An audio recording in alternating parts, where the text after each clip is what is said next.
اس تنہائی کی ایک عادت سی ہو گئی ہے. اب وہ تنہائی پسند آنے لگی. محفل سے زیادہ میں نے ترجیح دی تنہائی کو. اب وہی سلسلہ اب تک چلتا چلا جا رہا ہے. اچھا معذرت خواہ ہوں سوال کیا آپ بھی کووڈ کے شکار ہوئے تھے کیا؟ نہیں میں کووڈ کا شکار. آپ کے گھر میں کوئی؟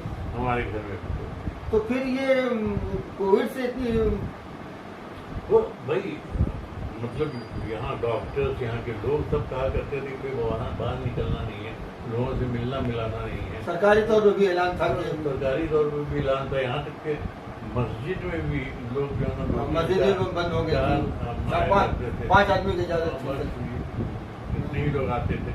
تو اس کے نتیجے میں نے کہا نا کہ میں نے بھی اپنے آپ کو سمٹ گیا ایک طرح, یا سمٹ گیا یا سمٹنے پہ مجبور ہو گیا, جو کہہ لیجیے. تو آپ دیکھیے کوئی بھی عادت جب ایک مدت تک جاری رہتی ہے تو آدمی اس عادت کا شکار ہو جاتا ہے. ابھی اگر کوئی بھی عادت ہو تو وہ جو تنہا پسندی تھی, جو تنہائی جو لادی گئی تھی, اب وہ تنہا پسندی ہو گئی. اچھا اس کتاب میں آپ نے مولانا ارشد القادری مرحوم کو بھی جی بالکل افسانہ نگار تسلیم کیا ہے, اور ان کی کتاب ہے چاہے زیرو کی جو کتاب ہے افسانے کی کہانی کی کتاب, کیا نام ہے وہ دیکھیے تو ہم بھی بھول تو گئے. ان کو کس بنیاد پر آپ نے افسانہ نگار یا کہانی کار کی ضرورت کی؟ بہت اہم سوال ہے یہ. سوال مجھ سے سید احمد شمیم نے بھی کیا تھا. یار عجیب سی تاریخ لکھ گئے تم, گدھے گھوڑے کو ایک ساتھ کر دیا تم نے. جو گدھا تو بھی شامل, جو گھوڑا ہے وہ بھی شامل, اس کے تازی بھی شامل ہے. تو میں نے ان کو ایک جواب دیا تھا, وہ جواب آپ کو بھی دے دیتا ہوں. میں نے ان سے کہا تھا کہ دیکھیے تنقید جو ہے وہ محمود اور ایاز کو الگ کرتی ہے. یہ محمود ہے, یہ ایاز ہے, لیکن تاریخ جو ہے دونوں کو ملاتی. تو میں کوئی تنقیدی کتاب نہیں لکھ رہا ہوں, یہ تاریخی کتاب ہے. اس میں جیسے آپ ہیں ویسے وہ ہیں, ویسے وہ ہیں. جس نے ایک غزل بھی کہی ہے اور کسی رسالے میں نے کرائیٹیریا یہی رکھا ہے. کسی نے بھی کچھ کہا ہے, اگر وہ اس کی غزل مطبوعہ ہو گئی تو میں نے اس کو شاعر سمجھ لیا. تو اس کا مطلب یہ کہ مولانا ارشد القادری کی وہ کتاب ہے, لیکن نام بھولنا پڑ جائے, بہت اچھی کتاب ہے وہ, میں نے میرے پاس ہے لیکن دیکھیے ابھی اس کا نام بھول رہا ہوں. زیرو زبر تو نہیں, زیرو زبر نہیں ہے, کچھ بڑا ادبی نام بھی ہے اس کا, بلکہ وہ کہیں افسانوی نام ہے. اس کی جو کہانیاں ہیں جو عام طور پہ جس کو ہم افسانہ بولتے ہیں, ترقی پسند افسانہ یا رومانی افسانہ یا جدید افسانہ, اس پیمانے میں تو کہانیاں نہیں ہیں, اخلاقی ہیں. وہ اخلاقی اور اصلاحی کہانیاں ہیں. بالکل. تو اخلاقیات ہے کیا؟ میں تو اخلاقیات کو ادبی تصور کرتا ہوں. آپ جنسیات پر لچر تحریریں جو ہے نا اس کو ادب میں شامل کرتے ہیں تو اخلاق کیوں نہیں ہوئے؟ صحیح بات. اور میں صحیح معنوں میں مرکزیت جو ہے ادب میں وہ اخلاق کو ہی دیتا ہوں. تو کیا مانا جائے ارشد القادری کو جمشید کا پہلا افسانہ نگار؟ یہ میں نہیں کہہ سکتا, کیونکہ کب سے وہ افسانہ لکھ رہے ہیں یہ مجھے نہیں معلوم ہے. جب ان کی کتاب شائع ہو گئی ہے تب مجھے بھی پتا چلا کہ افسانہ نگار دیکھو. ویسے ایک بات اور, اگر وہ کتاب نہیں بھی آتی تو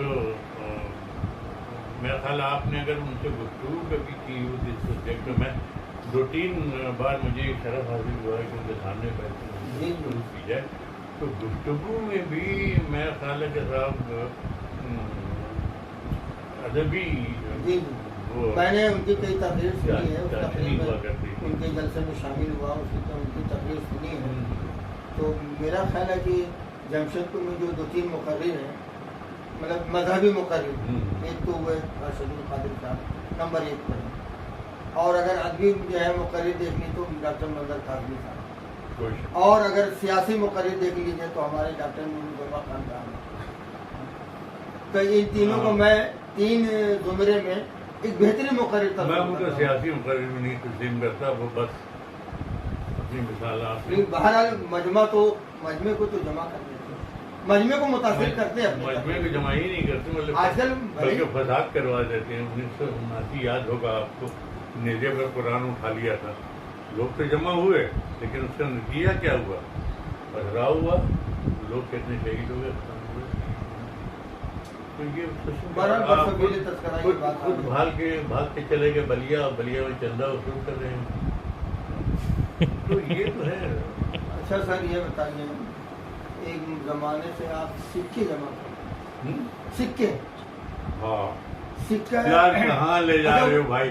ارے بہت گھنا جنگل ہے، کھو جائیں گے ہم بھی۔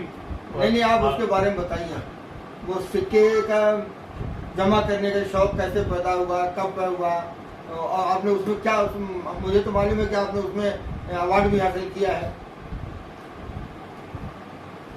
آج بھی میرے پاس کچھ سکے آپ نے مجھ سے بھی لیے تھے، جہاں ملا میں نے لے لیا، جہاں سے ملا لے لیا۔ وہ بلکہ کئی کہانیاں ہیں اس کے پیچھے، لیکن آپ کا سوال ہے کیسے شروع ہوا یہ شوق؟ دیکھیے، ہماری والدہ کی ایک بیٹی ہوا کرتی تھی دن کی، جیسا کہ عموماً پرانی والدہ جہیز میں ملی ہوئی بیٹی تھی، تو اکثر وہ پیسے جو ہے نا، جو خردے ہوئے اگر ہوا کرتے وہ اپنی آنچل میں باندھ کے رکھتی تھی۔ اچھا، ہمیں جب ضرورت ہوتی تھی ہاتھ پھیلا دیتے تھے، وہ اپنا وہ گرا کھول کے اس میں سے 52 یا 54 ہاتھ پہ رکھ لیتی تھی۔ ایک بار وہ اچھا ایک آنچل سے وہ کچھ سکے بندھے رہتے تھے، دوسری آنچل سے چابی کوئی باکس نہیں۔ تو ایک بار وہ سوئی ہوئی تھی، تو مجھے پیسے اسکول جانا تھا، کیا پیسے، میں نے دیکھا چابی بندی ہوئی، چابی کھولی اور وہ باکس کھولا تھا کہ وہ پنڈورا باکس کھل گیا پورا۔ میں نے دیکھنا شروع کیا بھی کیا کیا چیزیں ہیں اس میں جانتے ہیں کیا کیا رکھا تھا انہوں نے؟ ہمارے والد صاحب کا ایک وہ شادی والا کوٹ، اچھا، شادی والا، اور اپنا وہ جو پیشواز وغیرہ جو ہوا کرتا تھا دلہن کا وہ تھا اس میں۔ اور پھر میں نے رٹنا شروع کیا کیا کیا ہے بھائی، اور تو دیکھا ایک ڈبہ ہے، چھوٹا سا ڈبہ بھی ہے، تو ڈبہ کو نکال کے دیکھا تو بہت سارے گزرا پیسہ وغیرہ اس میں، تو پرانے زمانے کی دونی تو کنی تو وہ، ارے یہ کیا چیز ہے بھائی، یہ تو آج کل چلتی نہیں ہے۔ بہرحال پھر جیسے کہ ایسا رکھ دیا ہم نے۔ لیکن وہ سکے ان کے زمانے میں چلتے تھے، ان کے زمانے میں بہت پہلے وہ انگریزوں کا زمانہ ہوا کرتا، اس زمانے کے سکے تھے۔ تو آئی گئی بات ہو گئی، ایک بار میں نے والدہ سے پوچھا، اماں ایسا ہم نے ایک بار کیا تھا، اس میں جو ہے ڈبے میں بہت سارے پیسے تھے، پیسے میں سمجھ نہیں آئے کیسے پیسے تھے، اس میں پرانے زمانے کے نہ وہی پیسے جو تھے، کوائنس وغیرہ جو تھے تانبے کے چاندی کے، تو وہ ایک بار ایک صاحب تھے ہمارے اختر صدیقی صاحب، وہ اس زمانے میں جمشید پور کا ایک کوائن کلب ہوا کرتا تھا، اس کے ممبر تھے۔ اختر صدیقی بی جے پی کے صاحبزادے تو نہیں؟ دوسرے تھے، آج کل ہے نہیں، ہمارے لکھنؤ کے تھے، چلے گئے ریٹائرمنٹ کے بعد۔ وہ ایک بار ہمارے یہاں آئے تو انہوں نے کچھ شوق دلانا شروع کیا، بھائی آپ آئیے نا کلب کے ممبر ہو جائیے۔ ہم نے کہا ٹھہری چاہیے پہلے ہم آپ کو کچھ پوچھنا ہے۔ کوئی والدہ کے پاس آ کے ڈبہ جو تھا وہ لٹ دیا ان کے سامنے، ایک دم بچکے ہو گئے، آپ کے پاس کہاں ہے بھائی، ایک دم چلیے، اسی میں سے کچھ سکے نکال کے ہم ان کے ساتھ ہو گئے۔ انتظام کھولیے. اس کے بعد انہوں نے ممبرشپ بھی دلا دی کوہینز کلب کی. جب ممبرشپ مل گئی تو ہم نے اب سکوں کو پڑھنا شروع کیا کہ آخر یہ سکے ہیں کیا. جب پرانے سکوں میں آپ دیکھیے گا زیادہ تر پرشین یا عربی اسکرپٹ ہوا کرتی تھی, اس کو پڑھنا شروع کیا. اس کو پڑھنے کے لیے میں نے کتابیں خریدی, اور جب کتابیں خریدی اور وہ سکوں پر ڈھلی ہوئی تحریر جو ہے جب پڑھنا شروع کی تو ایک شوق پیدا ہوا. اور اس کے بعد جناب سکے میں نے تلاشنا شروع کیے. تو جمشید پور میں تھا, کوئی گنجائش ہی نہیں تھی. ایک بار دلی کا سفر ہوا تو دلی میں لوگوں نے کہا کہ بھائی جامع مسجد کے اس کے دلی کے جو جامع مسجد ہے اس سے لگا ہوا ایک پارک ہے. پارک میں جو فٹ پاتھ ہے وہ سڑک جو کہ لال قلعہ کی طرف جاتی ہے, وہاں کچھ فقیر بیٹھا کرتے ہیں. اچھا. مانگنے والے کچھ ایسے ہیں جو کہ موتی اور کیا کیا وہ بیچتے ہیں. تو لوگوں نے کہا کہ دیکھو وہ جو بچھائے ہوئے رہتے ہیں نا اس کے نیچے کچھ سکے ملے گا. تو اس کی کھوج میں ہم فقیروں کے ساتھ بیٹھنے لگے. تو میں اسی میں فقیر حیدرآباد کے تھے شاید, انہوں نے ہم کو کچھ سکے دیے. انہوں نے اسی میں بتایا کہ بھائی یہاں پر اکثر ایک صاحب آتے ہیں جو سکوں کا کاروبار کرتے ہیں. تو انہیں کے ساتھ بیٹھا ہوا وہ صاحب آئے, انہوں نے ملا دیے. وہ اسی علاقے میں گھومتا رہتا تھے. تو نا جو لوگ جانتے تھے ان سے اپنا سکے وکے خریدا کرتے تھے. ان کے پاس ایک تھیلی ہوا کرتی تھی, بوریے کی تھیلی, اس کے بھرا ہوا تھا. اچھا, وہ سکے خریدتے بھی تھے, بیچتے بھی تھے؟ نہیں, بیچتے تھے. اچھا, بیچتے تھے, بیچنے والے. تو وہ جب آئے ملاقات ہوئی تو وہ ہم کو لے کے چلے گئے پارک میں ایک بینچ میں. تو انہوں نے سمجھا کہ بھائی یہ کیا کہتے ہیں گاہک کوئی آ گیا, کوئی خریدے گا. تو تھیلی جو ہے نا ایک بینچ پر انہوں نے الٹ دی. اچھا. تو میں نے اس میں جو الٹی ہوئی تھیلی تھی اس میں کچھ سکے دیکھے اور کچھ پتھر سے, کچھ چپٹے, کچھ اس طرح کے بہت ساری چیزیں. تو ہم نے کہا یار اب یہ سب کا دام کیا پوچھنا ہے, کہ پوری تھیلی ہی کتنے میں دو گے. اچھا. پوری تھیلی میں نے خرید لی, اس کے 2,500 روپئے. اچھا. 2,500 میں پوری تھیلی خرید لی. اب وہ تھیلی جو ملی اس کے ایک ایک سکے کو میں نے پڑھنا شروع کیا کتابوں کی مدد سے. انٹرسٹ کیا تھا بھائی. تو اس میں ہم نے بہت سارے سکے دیکھے جو ہندوستان میں مسلم حکمران جو تھے, یعنی تغلق, خلجی وغیرہ سے, سید ڈائنسٹی وغیرہ سے لے کر مغلیہ عہد تک, تو ان سکوں کو ہم نے الگ الگ کرنا شروع کیا. تو اس میں جو نا اتنا دل لگا کہ پھر ہم تو سکوں کے ہو کے رہ گئے. نہیں, مجھے معلوم ہے کہ آپ نے کئی البم بنائے اس میں مختلف.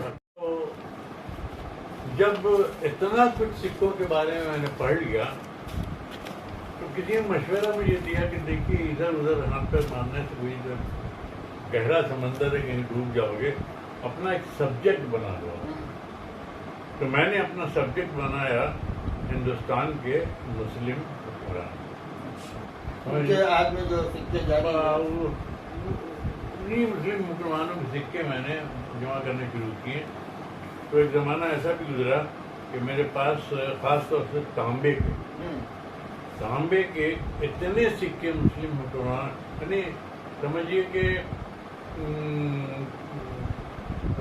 تغلق سے لے کر مغلیہ عہد تک ہر شہنشاہ کا سکہ میرے پاس.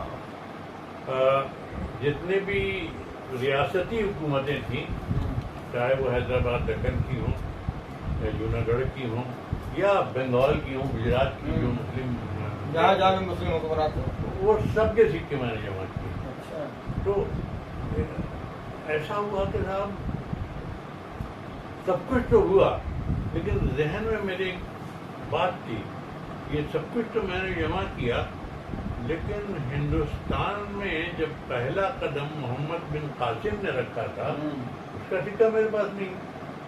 اچھا محمد بن قاسم کے تحت حکومت تو یہاں نہیں تھی. آیا تھا نا ہندوستان میں، آیا بھی ملتان تک پہنچ گیا تھا وہ. اچھا. اس کے بعد پھر بلا لیا خلیفہ وقت نے اس کو، تو اپنی جگہ پر اپنے گورنر کو ڈپیوٹ کر کے وہ یہاں سے چلے گئے. ہے یہی تاریخ یہی ہے. تو محمد بن قاسم کا سکہ نہیں ہے. تو کتابوں کے پڑھنے سے معلوم یہ ہوا کہ محمد بن قاسم نے یہاں آ کر کوئی سکہ ڈھالا نہیں تھا، بلکہ وہ عباسی دور کے جو سکے تھے وہی رائج کیا تھا یہاں. لیکن ان کے جو گورنر تھے ان کے گورنروں نے کچھ سکے ڈالے تھے. اب اس کے پیچھے پڑ گئے ہم کہ جب یہاں ڈالے تھے یہاں کے سکے ہیں وہ ہمیں ملنے چاہیے. وہ سکہ ہمیں جا کے بامبے کے ایک تاجر کے یہاں ملا. بامبے کے ایک تاجر. تو دیکھیے کہیں بھی میں جاتا تھا نا تو وہ سکوں کی تلاش رہتی تھی، اور ڈھونڈتے ڈھونڈتے ڈھونڈتے ڈھونڈتے پہنچ جاتا تھا. تو وہ تاجر جو ایک گجراتی تھا، تو میں نے اس سے کہا کہ بھائی اس پیریڈ کا مجھے کوائن چاہیے. تو فیک تو نہیں تھا اصلی سے؟ دیکھیے یہ بہت مشکل کام ہے یہ بتانا کہ کون فیک ہے کون ریئل. دلی میں تو عموماً فیک سکے بہت زیادہ اویلیبل ہیں. اس کی ایک ہی پہچان ہے سمجھ لیجیے کہ جو بہت زیادہ شارپ نظر آئے، جو بالکل اپنی آنکھوں سے پڑھا جا سکے، وہ اس کو جو ہے نا آپ حقیقی نہیں کیجیے. بلکہ جو اصل سکے ہوتے ہیں اس کی تحریریں مٹی ہوئی ہوتی ہیں، مردائی ہوئی ہوتی ہیں. اس میں اچھا یہ نہیں یہ ابھی مثلاً نہیں کہتے کہ بہت ہی اہم موڑ ہے. تو اس تاجر سے میں نے کہا کہ میں نے مجھے زمانے کے مسلم کچھ گورنر تھے ان کے سکے چاہیے. وہ ڈھونڈ ڈھانڈ کے وہ 2 سکے انہوں نے نکالے چاندی کے. آپ یقین کیجیے اتنے بڑے تھے، جو ٹکلی لگائی جاتی ہے نا ماتھے پر، اتنے بڑے 2 سکے. ان 2 سکوں کو ہم نے 600 روپے میں خریدا تھا. 600 300 روپے دیے تھے انہوں نے. تو اب ہماری تحقیق جو ہے نا مسلم مسلمانوں جو ہے مکمل ہو گئی. آپ اچھا اس فن کو کیا کہتے ہیں؟ سکے جمع کرنے کا فن. فلیٹری تو وہ تو انگریزی میں کہتے ہیں، اردو میں کیا کہتے ہیں؟ انگریزی میں بتائیے. فلانتھراپی بولتے ہیں. فلانتھراپی. اور فلیٹری تو اس کو بولتے ہیں وہ ڈاک ٹکٹ کو جمع کرنا. آپ نے اس میں ایوارڈ یا انعام بھی حاصل کیا ہے؟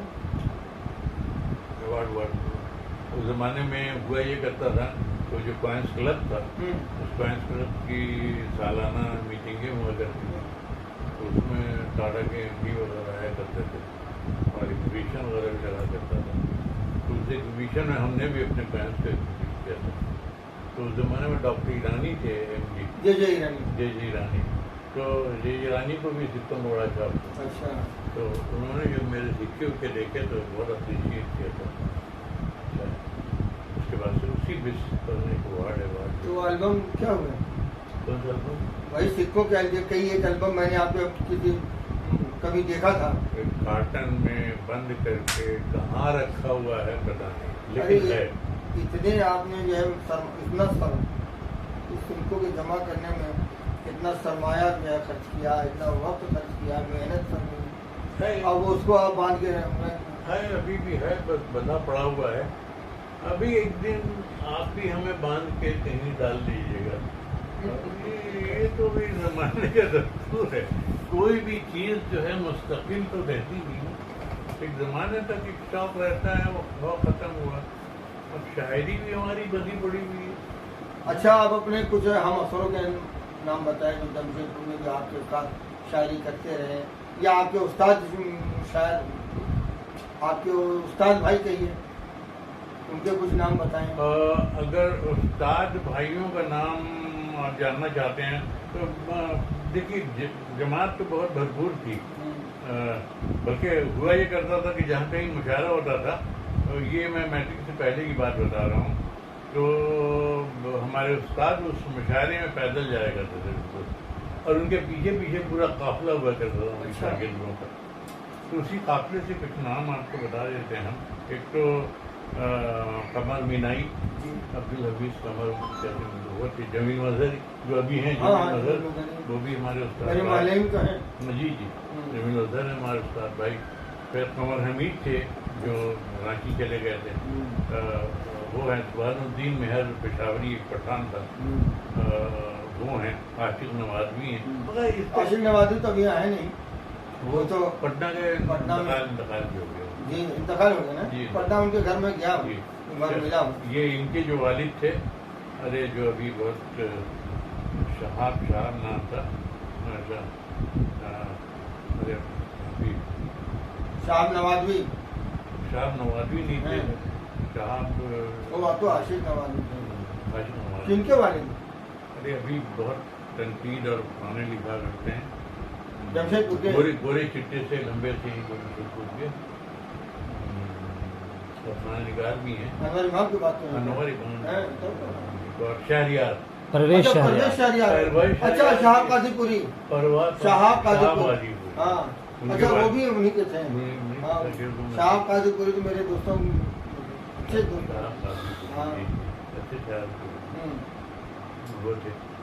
سلام آپ کے یہ ارے جماعت اسلامی کے جو محمد عمر صاحب برق مچھلی شہری، وہ بھی ان کے شاگردوں میں تھے. اچھا اس طرح سے شاگردوں کا اور ہمارے ہم اثروں میں تو سمجھے کہ جو انور ہیں، آپ کے رضوان واسطی ہیں، شاہدہ واسطی ہیں، یہ لوگ ہیں. لوگ کس کی شاگرد تھے؟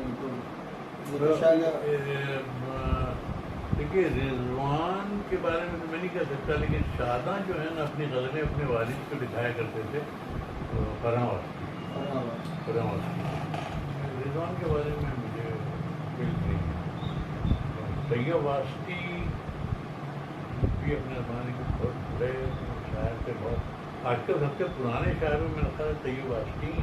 سید احمد شاعر تھی. ہاں اچھا اب آخر ایک سوال آپ سے یہ ہے، آج کے جو مشاعرے ہو رہے ہیں ان سے ادب کا کتنا فائدہ ہو رہا ہے یا کتنا نقصان ہو رہا ہے؟ دیکھیے اس کا جواب بھی جو ہے نا تھوڑا سا مشکل ضرور ہے. میں ایک فائدہ آپ کو بتاتا ہوں ان مشاعروں کا، شاید اس سے کچھ آپ کے سوال کا جواب مل سکے آپ کو. راول قلعہ میں کچھ مشاعرے ہوا کرتے جہاں ہم اکثر جایا کرتے تھے، لیکن راول قلعہ کے بازار میں ہوا کرتے جہاں اسٹیشن کے پاس رضاف تحفظ ہوا کرتے تھے، اسی میں مشاعرے ہوتے تھے اور بھی ارد گرد محلے میں. لیکن پہلا مشاعرہ کرایا تھا انڈو جرمن کلب وہاں تھا اس نے، جو کہ راول قلعہ کا جو کارخانہ تھا اس کے آفیسر جس محلے میں رہتے تھے وہاں پر جو ہے نا ایک ہاسٹل بھی تھا جس میں کچھ گریجویٹس تھے جو انجینئر وہ رہا کرتے تھے. تو وہیں پر ایک انڈو جرمن کلب تھا. وہ مشاعرے میں گھاٹ ہوئی بات اشارہ ہوا تھا تو میں بھی گیا تھا جو ہے تو مشاعرہ ہوا. اس میں دیکھا کہ بہت سارے نوجوان مشاعرے میں آئے ہوئے اور کافی اچھا مشاعرہ رہا وہ. مشاعرے کے ختم ہونے کے بعد ہم لوگ اپنے اپنے گھر چلے آئے، لیکن تقریباً 1 برس بعد مجھے پھر راول قلعہ جانا تھا. اس لیے جانا تھا کہ ہمارے جو ہونے والے ساڑو نبی حضرت نام وہیں وہ یہ تھے جیتی تھے راول قلعہ میں، اسی ہاسٹل میں رہتے تھے. ان سے ملنے کے لیے میں ہاسٹل چلا گیا.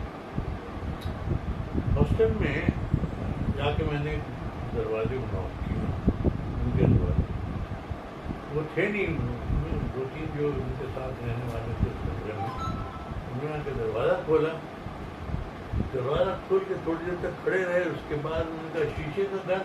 اچھا کیونکہ اس مشاعرے میں نے غزل جو پڑھی تھی وہ وہی تھی جس کی ردیف تھی شیشے کا گھر. اچھا کہتا ہے کیا سب ہے آپ پر شیشے کا گھر وغیرہ. کہا شیشے کا گھر. میں نے کہا شیشے کا گھر. بلایا تھا اور خیر کچھ دیر کے بعد نقی حضرت کی ہم گئے. تو انٹروڈکشن شروع ہوا تو نقی حضرت نے کہا کہ جب سے یہ لوگ مشاعرہ سنے ہیں ایک بورائے ہوئے ہیں, دیوانے ہو گئے ہیں. کیا ہوا؟ ایک مولوی صاحب کو رکھ لیا اردو سیکھنے کے لیے. اچھا جی, ایک مولوی صاحب کو رکھ لیا اردو, اور اردو سے اتنا شوق پیدا ہو گیا کہ مت پوچھیے. مشاعرے کا ایک فائدہ سر دیکھیے, وہ آپ بہت پہلے کی بات کر رہے ہیں. میرا سوال جو آج کے زمانے میں اس دہائی میں قریب 10 برسوں کے اندر جس ڈھنگ کے مشاعرے ہو رہے ہیں, آج کے زمانے میں بھی جو غیر اردو کا طبقہ ہے اس کا کھنچاؤ تو مشاعرے کی طرف ہے کسی نہ کسی طور پہ. لیکن یہ ہے کہ وہ کھنچاؤ اگر اس کو اردو کی طرف مائل کرتا ہے ظاہر ایک فائدہ مشاعرے. چلیے ٹھیک ہے, تھوڑا فائدہ ہے, لیکن آج کے جو مشاعرے کے آداب ہیں, مشاعرے کی جو تہذیب ہے, وہ کہاں وہ تو معیار تو اس کا گرا ہے. دیکھیے, ہر زمانے میں تہذیبیں بدلتی رہتی ہیں. مشاعرے کی وہ تہذیب جو سودا کے زمانے میں تھی وہ غالب کے زمانے میں نہیں رہی. غالب کے زمانے میں جو تہذیب مشاعرے کی تھی آگے چل کر بدل گئی. تو تہذیب مشاعرے کی تو بدلتی رہی ہے. دیکھیے, سودا کے زمانے کے مشاعرے تھے وہ ایک دائرے میں ہوتے تھے, ایک دائرے میں کرتے تھے, اور ایک شعر پر لوگ جو ہے سر ڈھونڈتے تھے, یوں سر ڈھونڈتے تھے. تو وہ ایک خانقاہی تہذیب تھی کہہ لیجیے. زیادہ صوفی جو ہے نا صوفی مہش آدمی تھے. غالب تک آتے قطار میں شاعر بیٹھا کرتے تھے, اسٹیج پہ شہنشاہ صدارت کرتے تھے, شمع برداری ہوا کرتی تھی. یہ تہذیب تھی. آج کل وہ تہذیب نہیں ہے. تہذیبیں جو ہیں بدلتی نہیں ہیں, لیکن آپ کا اگر اشارہ مشاعرے کی بد تہذیبیوں پر ہے تو یقیناً اب مشاعرے جو ہے وہ دیکھیے ہے کیا. ابھی پرسوں میں ایک ویڈیو دیکھ رہا تھا تو شاعر کو بلایا گیا, عمار اقبال یا کوئی نام ہے پاکستان کا. تو سیٹیاں اور تالیاں بجنی شروع ہوئیں. تو اس نے جملہ کا بڑا پیارا جملہ کہا کہ بھائی تالیوں کی حد تک تو ہم قبول کر لیں گے, اس لیے کہ ہمارے بزرگوں نے اس حد تک قبول کر دیا ہے, لیکن سیٹیاں نہ بجائیے کیونکہ یہ مشاعرے تہذیب نہیں ہے. اور سیٹیاں بجاتے ہیں تو مجھے معلوم ہوتا ہے کہ صاحب مادری زبان میں کچھ بات ہے وغیرہ وغیرہ. تو مشاعرے اب یہاں تک پہنچ چکے ہیں. تہذیبیں یوں سمجھ, مشاعرے کی وہ تہذیب جس میں بیٹھنے کے آداب ہوا کرتے تھے, اسٹیج پڑھنے کے الگ آداب ہوا کرتا تھا, وہ سب کچھ اب تو میرا خیال ہے کہ مشاعرہ گائیکی میں اور اداکاری میں تبدیل ہوتے رہ گیا. بہت امپورٹنٹ جملہ کہتے ہیں, بہت امپورٹنٹ. گائیکی میں اور اداکاری میں تبدیل ہو کے رہ گیا ہے. جو سب سے اچھا سر لگائے گا کامیاب شاعر ہوگا. یہاں تک کہ نظر ٹی وی بھی اگر ہے اسٹیج پر کہ سر بہت اچھا لگاتا ہے تو اس کا وہ شعر کہ اس نے, اب مجھے ابھی بھی یاد ہے جمشید کے پہلے مشاعرے میں اس نے ہنس کر نظر جھکا لی ہے, آج کچھ بات ہونے والی ہے. لوگ ایک دم صاحب کرسیوں پہ کھڑے ہو گئے. تو نظر اٹوی کو اس کے سر نے شاعر بنا دیا. تو اب تو بیچارہ حیات سے ہے بھی نہیں, لیکن اور کچھ شاعر تو اداکاری کرتے ہیں, ان کی اداکاری نے ان کو شاعر بنا دیا. نہیں, اسی مشاعرے میں اس نے غزل بھی پڑھی تھی, اس کا بہت اچھا شعر تھا.